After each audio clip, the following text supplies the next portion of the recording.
বন্ধুরা, রমজান আমাদের জন্য অনেক বড় রহমতের একটি দুয়ার খুলে দেয়। এ কারণে আমাদের উচিত রমজান আল্লাহ পাকের কাছ থেকে রহমতগুলো কুড়িয়ে কুড়িয়ে নেওয়া। আজকে রাত্রে আপনি কি তাহাজ্জুদ পড়েছেন অথবা কোনো নফল পড়েছেন? আপনারা জানেন রমজানে এক একটা নফলের সওয়াব আল্লাহ পাক রব্বুল আলামিন ফরজের সমপরিমাণ দান করেন।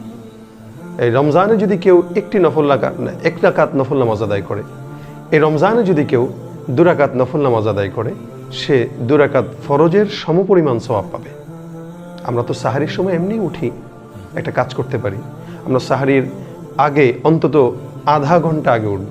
এই 30 মিনিট আগে উঠে প্রতিদিন কমাস কম অন্তত 4 রাকাত, 6 রাকাত, 8 রাকাত আমাদের সামর্থ্য অনুযায়ী আমরা তাহাজ্জুদ নামাজ পড়তে পারি।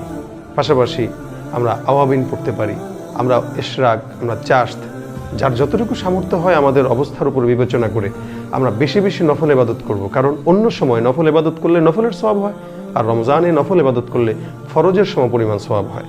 আসুন আমরা প্রতিদিন অন্তত 6 রাকাত, 8 রাকাত বাড়তি নফল নামাজ পড়ব, তাহাজ্জুদ নামাজ পড়ব। আল্লাহ পাক আমাদেরকে এই নফলগুলো পড়ার তৌফিক দান করুক। আমিন।